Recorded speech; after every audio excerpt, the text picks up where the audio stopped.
আপনি বলছিলেন যে 90% মানুষের সমর্থন নিয়ে সরকার এসেছে। আপনার এই দাবিটা কি ঠিক? আসলে 90% মানুষের সমর্থন নিয়ে কি এই সরকার আসলে এসেছে? 90% মানুষের সমর্থন ছিল শেখ হাসিনাকে ক্ষমতা থেকে তাড়ানোর ব্যাপারে, কিন্তু এই সরকার গঠনের ব্যাপারে কি 90% মানুষের সমর্থন ছিল? এই সরকার প্রধানও কিন্তু এটি বলছেন না।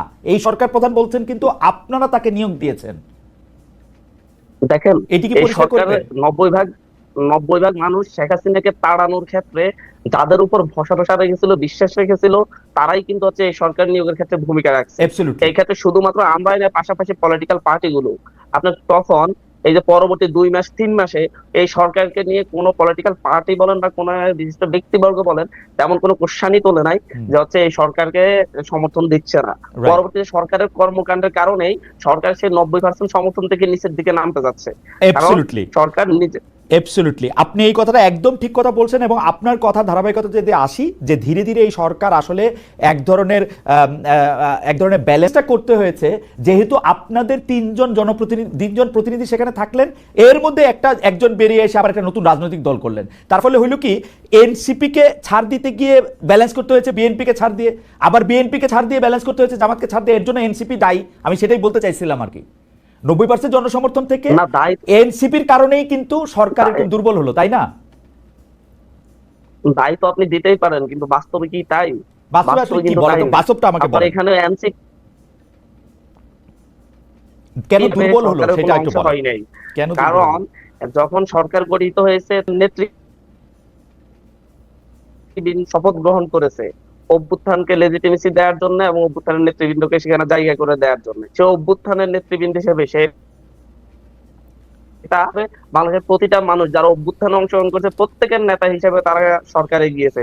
তারা এনসিপির নেতা হিসেবে সরকারে যায়নি, কিংবা শুধুমাত্র বৈষম্য বিরোধী ছাত্র আন্দোলনের নেতা হিসেবে সরকারে যায়নি। সেই অভ্যুত্থানের নেতৃবৃন্দ যখন পরে একটি রাজনৈতিক দল করলো, তখন কি এটা একটা ঝামেলা সৃষ্টি করলো, নাকি আপনি বলতে চান যে অভ্যুত্থানের নেতৃত্ব নিয়েও এরকম নানা রকম প্রশ্ন আছে? যেমন ধরেন, আমি এটা পরে আপনার কাছে আসবো। যেমন ধরেন, আপনারা আসলে বিভিন্ন জায়গায় যাইতেছেন, কিন্তু আমরা ঘুরে ফিরে 10টা মুখই দেখতে পাচ্ছি। ঢাকা বিশ্ববিদ্যালয় কেন্দ্রিক বা ঢাকা কেন্দ্রিক 10টা মুখই খালি দেখতে পাচ্ছি। আমরা বেসরকারি বিশ্ববিদ্যালয়, নারী, শ্রমিক এদেরকে দেখতে পাচ্ছি না। এইটা কি সরকারকে দুর্বল করছে কিনা, এইটা আমি দ্বিতীয় প্রশ্ন নিয়ে আমরা আসবো। আমি জনাব ফাহাম আব্দুল সালাম, আপনার কাছ থেকে দ্বিতীয় প্রসঙ্গে যাওয়ার আগে আমি এইটা কি আপনাকে বলতে পারি যে জনাব আব্দুল হান্নান মাসুদও কিন্তু খুব চমৎকারভাবে বললেন যে 90% জনসমর্থন এটা এসেছিল, কিন্তু এটা খুবই দুর্বল সরকারে পরিণত হয়েছে। কারণ কখনো তারা জামায়াতকে, কখনো বিএনপিকে, কখনো এনসিপিকে তারা তুষ্ট করতে হচ্ছে বা তাদের সাহায্য নিতে হচ্ছে। আপনার কাছে কি মনে হয় যে সরকার আসলে দুর্বল কেন হলো? কারণটা যদি আমাদের একটু বলতেন। কারণ প্রথম দিকে তো এটা ঠিকই আছে যে আমরা সবাই তো এই সরকারকে পছন্দই করেছিলাম। ভাইয়া, এটার মধ্যে কোনো পছন্দ অপছন্দের বিষয় নেই। বিষয়টা হচ্ছে কম্পিটেন্সের। একটা গভর্নমেন্ট চালানো it's a very difficult job. আপনার সব লেভেলের লোক লাগবে। আর বাংলাদেশে এখন কোনো বলতে গেলে যে লোকাল গভর্নমেন্ট কমপ্লিটলি অনুপস্থিত, এটা নন ফাংশনাল অবস্থায় আছে। শেখ হাসিনার কারণে সব ইনস্টিটিউশন ভেঙে পড়েছে। এখন এই ইনস্টিটিউশন গুলোকে যদি আপনি রিবিল্ড করতে চান, আপনার পলিটিক্যাল গভর্নমেন্ট ছাড়া এটা সম্ভব না। যারা এটা মনে করে তারা বোকার স্বর্গে বসবাস করে, তারা বাংলাদেশের সাথে কোনো রিয়ালিটির সাথে তাদের কোনো যোগাযোগ নেই। এবং সেজন্যই আমি অ্যাটলিস্ট অগাস্ট থেকেই বলছি যে বাংলাদেশের একটা পলিটিক্যাল গভর্নমেন্ট এবং নর্মালসির ভিতরে যেতে হবে। সমস্যা হচ্ছে যে এনসিপি এবং জামায়াতে ইসলামী এই দুটো পলিটিক্যাল পার্টি নির্বাচনের ব্যাপারে আগ্রহী না। It's very sad. তাদেরকে নির্বাচনের কথা বললেই তারা মানে রেগে উঠে একদম। এখন সমস্যা হচ্ছে যে আপনি যদি খুব খেয়াল করে চিন্তা করেন, আমাদের একটা সমস্যা আছে এবং এই সমস্যা যদি সমাধান করতে হয় তাহলে আমাদেরকে নর্মালসির ভিতরে যেতে হবে। এবং নর্মালসির ভিতরে যেতে গেলে আপনাকে একটা পলিটিক্যাল গভর্নমেন্ট লাগবে। Now I am not saying যে পলিটিক্যাল গভর্নমেন্ট আসলেই সকল সমস্যার সমাধান হয়ে যাবে। নো, বাংলাদেশে যে মেস ক্রিয়েট করেছে আওয়ামী লীগ, এই মেস এটা সলভ করতে বহু বছর লাগে। কিন্তু আমিও একটু আস্তে বলি যে এই যে কম্পিটেন্স, আপনি বলতেছেন যে এই সরকার কম্পিটেন্ট না, আমরা কেন মনে করব যে পলিটিক্যাল গভর্নমেন্ট কম্পিটেন্ট? এবং এখন যে দেখতে পাচ্ছি একটা ভোট হলে সবচেয়ে বড় রাজনৈতিক দল যারা অ্যাক্টিভ আছে তার মধ্যে বিএনপি বেশি, বিএনপি ক্ষমতায় আসবে। বিএনপি কি এমন কম্পিটেন্সি প্রমাণ করেছে যে আমরা বিএনপিকে বিশ্বাস করব যে বিএনপি আসলে খুব ভালো, মানে এই সমস্যাগুলি সমাধান হবে, রিবিল্ড করতে পারবে, কম্পিটেন্ট হবে এরা? মানে বিএনপির মধ্যে মানে আমরা কেমনে আস্থা রাখবো বিএনপির উপরে? ডেমোক্রেসির কম্পিটেন্সি কেমনে আস্থা রাখবো? আপনি তো আস্থা রাখার কোনো উপায় নেই। ডেমোক্রেসির সিস্টেম হচ্ছে কিন্তু লেজিটিমেসি অফ আ গভর্নমেন্ট। এটা শুরু হয় ভোট থেকে।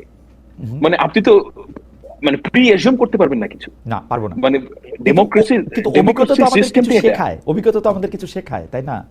মানে ওয়েল, ডেমোক্রেসির ফান্ডামেন্টাল প্রিন্সিপাল হচ্ছে গিয়ে মানুষ যাকে ভোট দিবে লেজিটিমেসি সেটার মাধ্যমে ক্রিয়েট হবে। নাও বিএনপি যদি আপনার, আমি I don't have any interest এই ব্যাপারটা নিয়ে কথা বলার জন্য, যেটা বিএনপি হবে না, জামাত ইসলামী হবে না, এনসিপি হবে, জনগণ যাকে ইচ্ছে তাকে ভোট দিক এবং সেই গভর্নমেন্ট ফর্ম করুক। কিন্তু গভর্নমেন্ট, পলিটিক্যাল গভর্নমেন্ট তৈরি হলে একটা চেইন অফ কমান্ড হবে। এই সরকারের মধ্যে এক উপদেষ্টা এক কথা বলে, আরেক উপদেষ্টা আরেক কথা বলে। অবস্থা এখন এত খারাপ যে আপনার বাংলাদেশের সেক্রেটারিয়েটের ভেতরে গিয়ে লুট তাণ্ডব চলতেছে, কিচ্ছু করতে পারছে না। বাংলাদেশের উপদেষ্টারা 9 ঘন্টা ধরে তাদেরকে আটকায় রাখা হয়েছে। এটা তো লালালাপ্পা দেশ হয়ে যাচ্ছে। না আমি মানে এখানে সমালোচনা করে কোনো লাভ নাই। You have to be realistic যে এখান থেকে আমরা কিভাবে বের হবো। না ফাহাম, ব্যাপারটা বোঝার জন্য আপনি আমি মানে মানে ডক্টর মোহাম্মদ ইউনূস কিন্তু কাছাকাছি রকমের প্রশ্নের সম্মুখীন হলেন উনি যখন বিদেশে ইন্টারভিউ দিতে গেছেন। এই মুহূর্তে ভুলে গেলাম কোন ইন্টারভিউটাতে, কারণ অনেক ইন্টারভিউর মধ্যে একটার মধ্যে তিনি বললেন যে আপনি এত ভোটের কথা বলেন, আমাদের দেশের মানুষের মানুষ তো এত কিছু ইশতেহার দেখে টেকে ভোট দেয় না, তারা টাকা পাইলে ভোট দেয়, টাকা না পাইলে ভোট দেয় না। কাছাকাছি এরকম কথা বলছেন, আমি পুরো উদ্ধৃত করতে পারলাম না।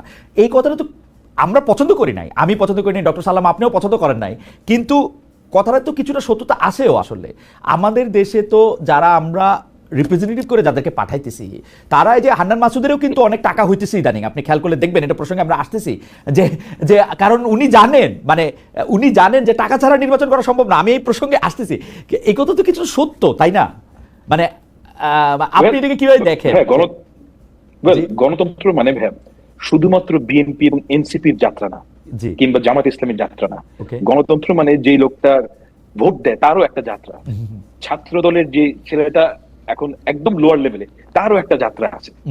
এবং সেই যাত্রাটা হচ্ছে কি আপনার ফ্রি উইল আছে,